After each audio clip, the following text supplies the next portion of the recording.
ខ្ញុំដឹងថាក្នុងឡុងពេលនេះក៏មានអ្នកសេតខ្លាំងដូចគ្នាខ្ញុំចង់លើកទឹកចិត្តថាកុំសេតតាំងចិត្តឲ្យរឹងមាំមានអ្នកសេតអ្នកតបមកមានអូយឈប់សេតទេជួនកាលយើងបាត់បង់របស់ចាស់នឹងដែលធ្វើល្អប៉ុណ្ណឹងយើងជួបរបស់ថ្មីល្អជាងនឹងទៀតមែនអត់ចាទុកថាគេចូលមកក្នុងជីវិតយើងគ្រាន់តែជាបទពិសោធន៍មួយយើងដឹងថាអូអញ្ចឹងអ្នកស្នេហាយើងយកអ្នកថ្មី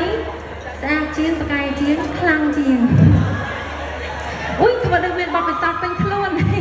តោះរីករាយជាមួយខ្ញុំបានទៀតអរគុណ